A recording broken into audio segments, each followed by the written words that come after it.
في أحكام العفة للنساء سورة النور تفسير ابن كثير. الحمد لله رب العالمين والصلاة والسلام على أشرف الأنبياء وسيد المرسلين سيدنا محمد وعلى آله وأصحابه أجمعين. اللهم صل على سيدنا وحبيبنا وشفيعنا محمد وعلى آل محمد كما صليت على إبراهيم وعلى آل إبراهيم في العالمين إنك حميد مجيد. أعوذ بالله من الشيطان الرجيم. بسم الله الرحمن الرحيم. وقل للمؤمنات يغضضن من أبصارهن ويحفظن فروجهن ولا يبدين زينتهن إلا ما ظهر منها وليضربن بخمرهن على جيوبهن ولا يبدين زينتهن إلا لبعولتهن أو آبائهن أو آباء بعولتهن أو أبنائهن أو أبناء بعولتهن أو إخوانهن أو بني إخواتهن أو بني إخوانهن أو بني أخواتهن أو نسائهن أو ما ملكت أيمانهن أو التابعين غير أولي الإربة من الرجال أو الطفل الذين لم يظهروا على عورات النساء ولا يضربن بأرجلهن ليعلم ما يخفين من زينتهن وتوبوا إلى الله جميعا أيها المؤمنون لعلكم تفلحون. قال المؤلف المفسر رحمه الله تعالى أدام النفع بعلومه وعلومكم إلى ظالم إلى أن قال وقال مالك عن الزهري إلا ما ظهر منها، یعنی جو چیز بظاہر ظاہر ہے جیسے خاتم ہے یا اس کے پاؤں کے اندر جو عجیب و فضیب ہوتی ہے. وَيَحْتَمِلُ أَنَّ ابْنِ عَبَّاسَ مَنْ تَابَعَهُ أَرَادُ تَفْصِيلَ مَا ظَهَرَ مِنْهَا بِالْوَجْهِ وَالْكَفَّيْنِ، یعنی چہرہ بھی اور ہاتھ بھی ظاہر کر سکتی ہے، اور یہی جمہور کے نزدیک ہے. وَيَسْتَأْنِسُ لَهُ بِالْحَدِيثِ الَّذِي رَوَاهُ أَبُو دَاوُودَ فِي سُنَنِهِ حدثنا يعقوب بن كعب الأنطاكي ومحمد بن الفضل الحراني قال حدثنا الوليد بن سعيد بن بشير قتادة عن خالد بن زيد عن عائشة رضي الله عنها أن أسماء بنت أبي بكر دخلت على النبي صلى الله عليه وسلم وعليها ثياب الرقاق. بی بی عائشہ فرماتی ہے کہ بی بی اسماء، یہ بھی ان کی بہن ہے، حضرت ابو بکر کی بیٹی، وہ آئی حضور صلی اللہ علیہ وسلم نے دیکھا کہ اس میں باریک قسم کے کپڑے اس نے پہنے ہوئے ہیں. فَأَعْرَضَ عَنْهَا، حضور نے منہ پھیر دیا. فَقَالَ يَا أَسْمَاء إِنَّ الْمَرْأَةَ إِذَا بَلَغَتِ الْمَحِيضَ، عورت جب حیض والی ہو جائے یعنی بالغ ہو جائے، لم يصلح أن يرى منها إلا هذا، پھر اس کا ماں سوا چہرے اور دو ہاتھوں پہ کچھ نظر نہیں آنا چاہیے. لیکن قال ابو داود و ابو حاتم الرازی و مرسل خالد بن زید لم يسمع من عائشة رضی اللہ عنہا واللہ اعلم. وقوله تبارک و تعالی وَلْيَضْرِبْنَ بِخُمُرِهِنَّ عَلَى جِيُوبِهِنَّ، وہ اپنے اوپر جو مکھنا پہنتے ہیں یا دوپٹہ اس کو سینے پر بھی ڈالنا چاہیے تاکہ سینے کے اوپر ظاہر نہ ہو. یعنی المکان یعمل لها صفات ظاہرات علی صدورہم، اپنے سینے پہ وہ ڈالے. لتواری ما تحتہا من صدرہا وترائبہا، تاکہ اس کا سینہ اور اس کا جو سینے کے ابھار ہیں وہ بھی نظر نہ آئیں.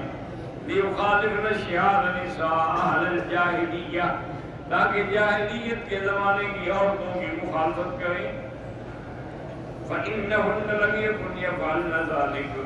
وہ عورتیں یہ نہیں کرتی تھیں بل كانت المرأة منهن تمر بين الرجال مصفعة بصدرها سینہ کھول کے چلتی تھیں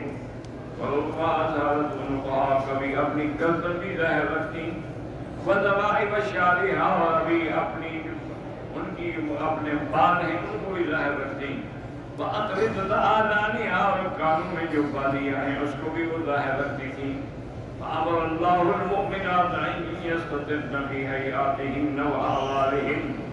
كما قال تبارك وتعالى يا أيها النبي قل لأزواجك وبناتك ونساء المؤمنين يدنين عليهن من جلابيبهن ذلك أدنى أن يعرفن فلا يؤذين وقال في هذه الآية الكريمة وليضربن بخمرهن على جيوبهن والخمر جمع خمار وما يخمر به أي وَدَّى به الرأس جس سے سر ڈھانپ جاتے ہیں سر کا دوپٹہ وہی التي تسميها الناس والمقام آج کل اس کو مقنعہ بھی کہتے ہیں لڑکی جو سیدھا ہوتا ہے اوپر ایسے پہن لیتی ہے قال سعید وليضربن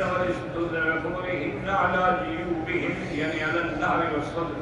اپنی گردن سینہ سب چھپا کے رکھیں وقال البخاري حدثنا أحمد بن شبيب قال حدثنا أبي عن يونس بن شهاب عن عروة عن عائشة رضي الله تعالى عنها قالت يرحم الله نساء المهاجرات الأول بی بی عائشہ فرماتی تھی اللہ مہاجرین کی بیویوں پہ مہاجرات پہ اپنی رحمت فرمائے کہ جب آئے تو انہوں نے فوراً اپنے کپڑے پھاڑ کے اپنے سر کو سینے کو ڈھانپ لیا وَلِيَضْرِبْنَ بِخُمُرِهِنَّ عَلَى جِيُوبِهِنَّ شَقَّقْنَ بُيُوتَهُنَّ فَاخْتَلَطْنَ بِهَا اپنے آپ کو سے چھپا دیا وقال أيضا حدثنا أبو نعيم قال حدثنا إبراهيم بن نافع عن الحسن عن صفية بنت شيبة أن عائشة رضي الله عنها كانت تقول لما نزلت هذه الآية وَلِيَضْرِبْنَ بِخُمُرِهِنَّ عَلَى جِيُوبِهِنَّ أخذنا أذرهن وشققناها من كبر الهواشي فاقتبضن بها انہوں نے چادریں لے کے ان کو کاٹ کے اپنے سینوں کو سر کو چھپا دیا وقال النبي حاتم حدثنا أبي قال حدثنا أحمد بن عبد الله بن يونس قال حدثني الزنجي بن خالد حدثنا عبد الله بن سلمان بن خيثم عن صفية بنت شيبة قالت بيننا عند عائشة رضی اللہ تعالیٰ عنہ بی بی عائشہ کے پاس تھے وذکرنا نساء قریش وفضلہن ہم نے قریش کی عورتوں کی اور ان کی فضیلت کا ذکر کیا فقالت عائشہ رضی اللہ عنہ ان نساء قریش لفضلا آپ نے بتایا ہاں واقعی قریش کی عورتوں کے لیے فضیلت ہے واللہ ما رأيت أفضل من النساء الأنصار أشد تصديقا لكتاب الله لیکن میں بھی قسم کھا کے کہتی ہوں کہ انصار کی عورتیں جو ہیں وہ بھی اللہ کے قرآن پر عمل کرنے والی ہیں لقد انزلت سورة النور وَلِيَضْرِبْنَ بِخُمُرِهِنَّ عَلَى جِيوبِهِنَّ إِنْ قَلَبَ رِجَالُهُنَّ إِلَيْهِنَّ يَتْلُونَ عَلَيْهِنَّ مَا أَنزَلَ اللَّهُ إِلَيْهِمْ فِيهَا وَيَتْلُو الرَّجُلُ عَلَى امْرَأَتِهِ امَّتَا کے عورتوں کو سناتے قرآن اسی طرح مرد اپنی بیوی کو بیٹی کو بہنوں کو قرآن کا یہ حکم سناتے وعلى كل ذي قرابته وما منهن امرأة إلا قامت ہر عورت میں سے سب نے کو اللہ کا قرآن سننے کے بعد اٹھی إلى ابتغاء المرحل فاعترفت به تصديقا وإيمانا بما أنزل الله من كتابه انہوں نے فوراً اپنے کپڑے کو کاٹ کے اپنے سر کو اور سینے کو چھپایا فأصبحنا على رسول الله معتجرات حضور کے پیچھے جب آتی تھی نماز پڑھنے کے لیے تو بالکل ایسے چھپی ہوتی تھی جیسے ان کے سروں کے اوپر کوئی چیز رکھی ہوئی ہو كأن على رؤوسهن الغبار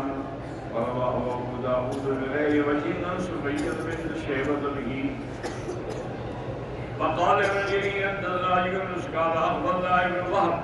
أن قرة بن عبد الرحمن أخبره عن ابن شهاب أن عروة عن عائشة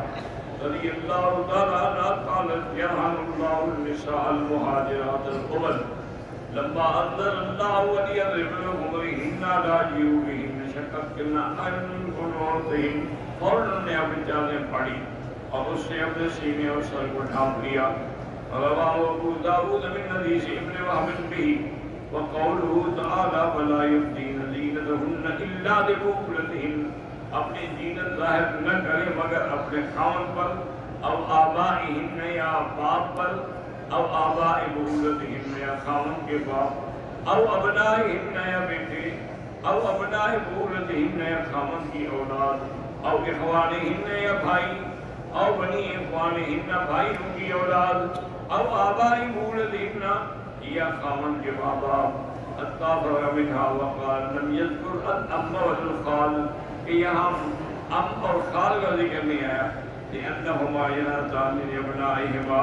ولا تضع خمارها عند الام والخال، فأما الزوج فإنما ذلك كله من أجله تصنع له بما لا يكون بحضرة غيره، وہ اپنے چاچے اور مامے کے سامنے بھی آتی تھی، باقی جہاں تک خاوند کا حق ہے اس کے سامنے جیسے بھی کچھ رہے وہ جائز ہے۔ او نسائہن ان تظہر وليتها عیدا للنساء المسلمات دون نساء اہل الذمہ، ہاں مسلمان عورتیں ہوں تو ان کے سامنے وہ ظاہر کر سکتی ہیں،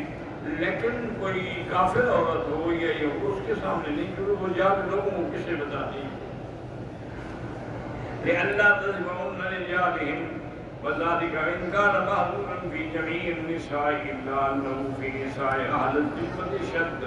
فإنهن لا يمنعهن من ذلك مانع، فأما المسلمة فإنها تعلم أن ذلك حرام تنزجر عنه، ہاں مسلمان عورت تو نہیں جا کے خاوند کو بتاتی ہے کہ فلاں عورت ایسی خوبصورت ہے، لیکن وہ عورتیں ہیں وہ تو پرواہ نہیں کرتی تھی۔ وقد قال لا تباشر المرأة طاعتها لزوجها،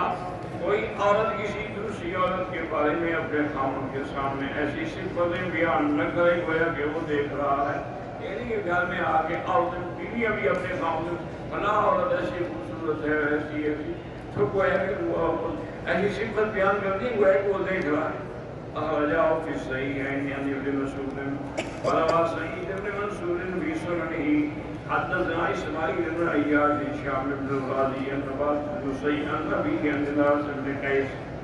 ان عمر بن الخطاب رضی اللہ عنہ كتب الى ابی عبیدہ، حضرت عمر نے خط لکھا حضرت ابی عبیدہ کو، اما بعد فإنه بلغني النساء من نساء المسلمين يدخلن الحمامات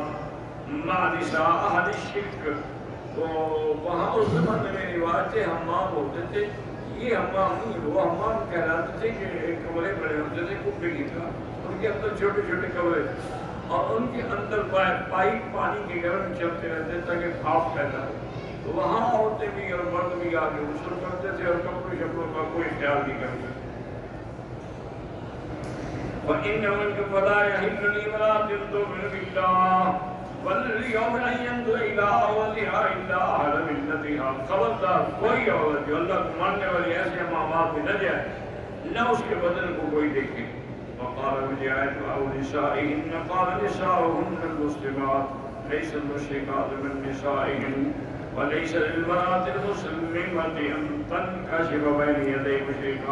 مسلمان عورت کو بھی یہ چاہیے کہ کسی مشرک عورت کے سامنے اپنا کپڑا نہ کھولے۔ وروى عبد الله في تفسيره عن الكلبي والنبي صالح عن ابن عباس عن نسائهن قال هن المسلمات